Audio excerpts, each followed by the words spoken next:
Shivai music present. Music by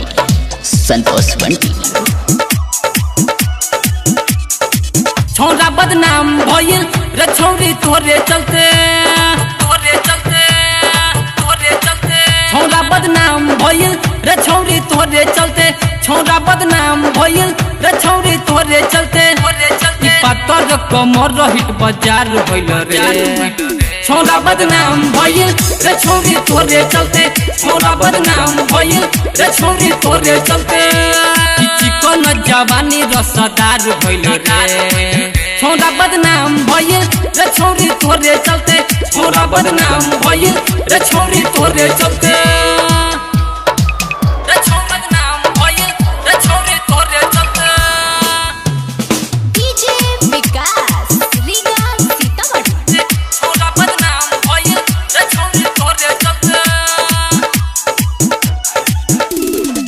मारेला जान उठावा के लाली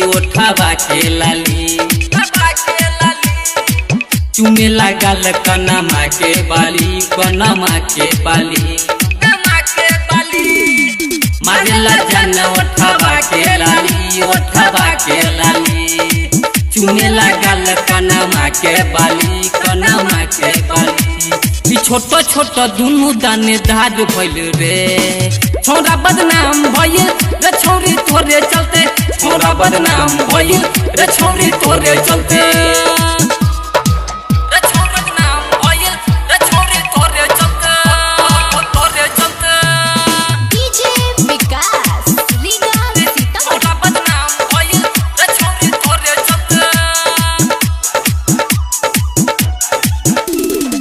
तोहर नासा बोतल के खानी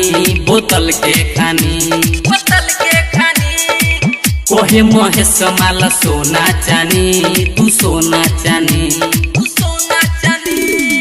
तोहर नासा बोतल के खानी कोहे महेश माला सोना चानी तू सोना चानी हर सान सीतामढ़ी मजबूर भइल रे छोरा बदनाम भइल रे छौरी तोरे चलते छोरा बदनाम भइल रे छौरी तोरे चलते। Mahakal recording studio Riga मिलचौक।